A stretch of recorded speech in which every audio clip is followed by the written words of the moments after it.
Boys, over the course of the next, and girls, over the course of the next few days, if you've been living under a rock, in which case it's really impressive that you have internet, Smash Summit 11 is happening.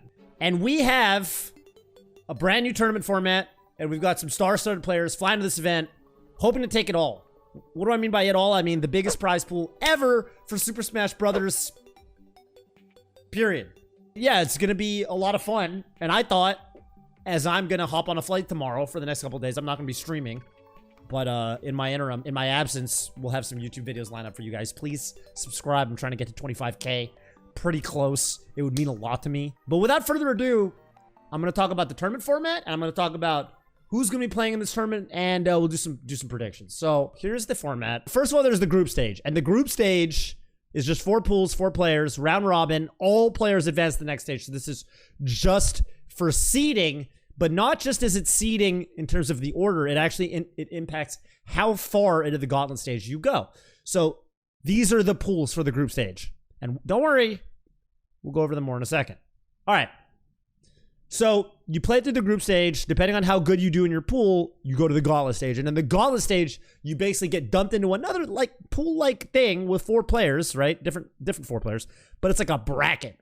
And in this bracket, it's almost like you're lined up like one of those like Tekken story mode. Like you're like in fighting games, the story of every fighting game is there's like a tournament, and you're the player, and you've entered into the tournament for whatever personal reason the character has.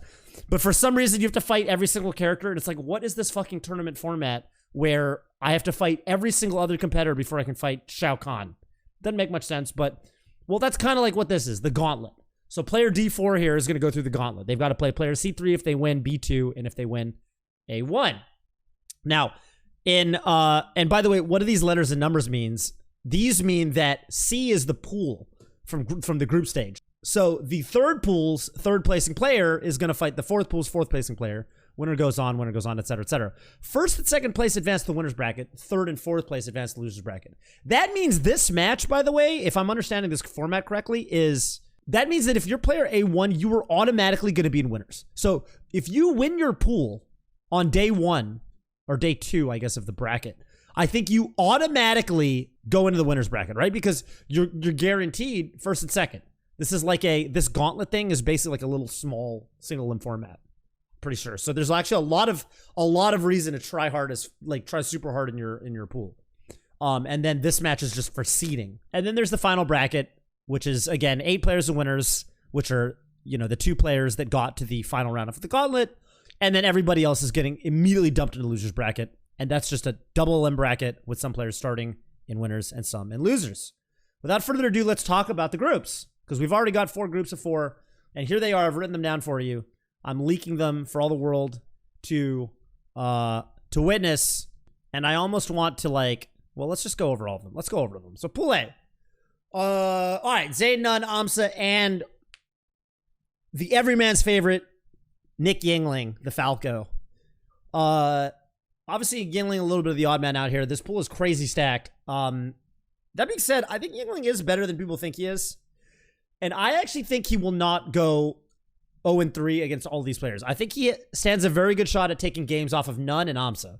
In particular, he's got good character matchups against those players, right? He's playing Falco against Falcon, Falco against Yoshi. Those are good matchups. But Amsa's going to throw him for a loop if he's never fought a Yoshi before. Hopefully, he's got some Vector Man practice from Arizona. Wrapping up my thoughts on Group A, this is actually kind of a hard pool for Zayn in a way, right? Because I think Falcon and Yoshi, historically, he does fucking dump on these characters for the most part, but they are both matchups where I think if he's playing bad, if Zayn is slipping at all,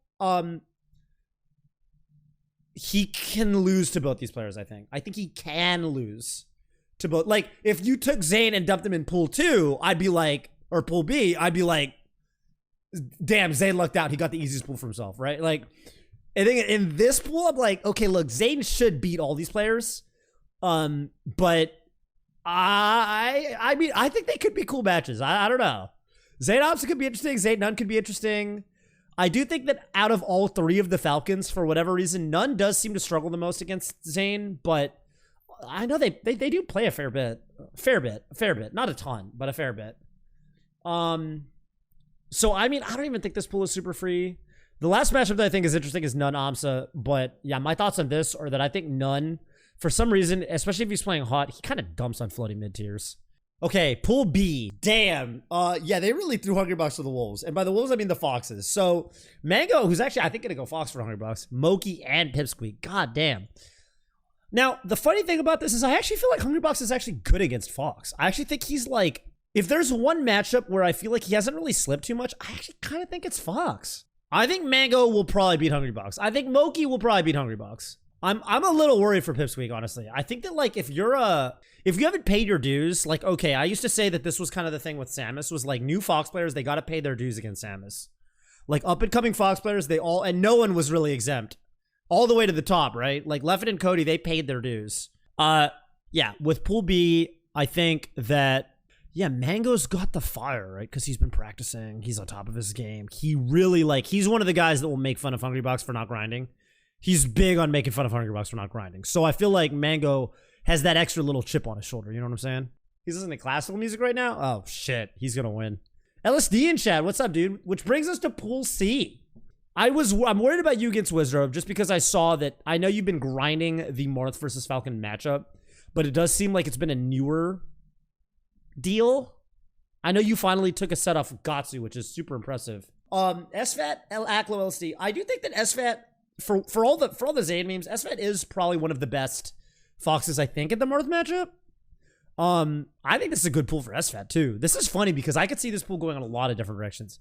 I think SFAT could actually beat all these players. SFAT could just make it, because if you win the pool, you automatically make winner's bracket, which is insane. And so, yeah, I mean, SFAT can beat Wizzy straight up. This might be a very volatile pool.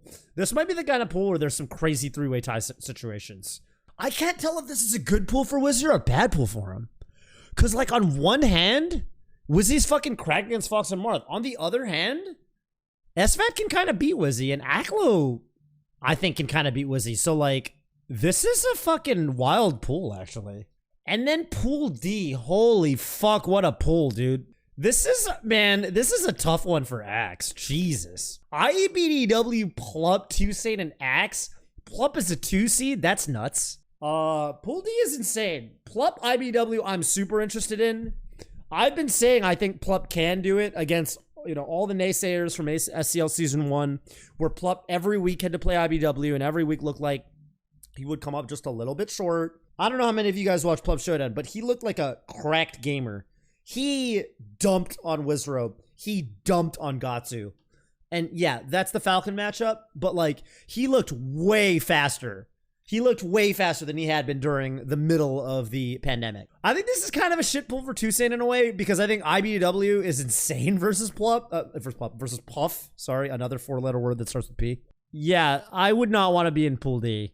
I mean, ultimately, I don't think the groups matter too much, because the Gauntlet Stage is, I mean, they matter a lot, don't get me wrong, but it's not a death sentence if you get a really hard pool. It's not a death sentence in the tournament. Because ultimately, like, the way Summit works is that, like, ultimately, you get so many opportunities to succeed that you can have a disappointing start. Like, IBW from Summit 8. Pretty sure it was Summit 8. Summit 8 or Summit 9. I mean, you guys all know the one. IBW's breakout tournament. Like, that can just always happen. You can be terrible in your pool and then play like a god on Sunday. TLDR, you got 4 very simple round robin pools. These are the pools. Okay, and then the top 1, 2, and 3 and 4 in turn go to 1, 2, and 3 and 4 based on which group they came out of. Yo, Xanthus, thank you for the prime. Appreciate that, buddy. And yeah, fucking, this is kind of the deal. A means Pool A, so the top player in Pool A is going to go here. The second player from Pool B is going to go here. So, you know, you kind of mix them up going to the Gauntlet Stage. You mix the pools up. So you just get a lot of different matchups, which is kind of cool. And the whole concept is, again, something I think is really interesting is if you win your pool, you become player A1, or in this graphic, you go here, which means that you automatically get top 2 in your gauntlet. And therefore, you automatically are going to make it to winners on the final day. All that you're fighting for at that point is for seeding, which does matter, I would say, a lot at Smash Summit because everyone's so good. But yeah, the pools are very impactful because they're both it's a cool format, I think, because on one hand, the pools are super important because if you win your round 1 pool, you automatically make winners. That's huge. On the other hand, you do get a lot of second chances. So if you win, you feel really good about yourself. But if you lose, you have a lot of chances to still try to beat people. And even if you do poorly in the Gauntlet Stage, you're still going to make it in the final bracket. No one's disqualified from the final bracket. You're just going to be in losers.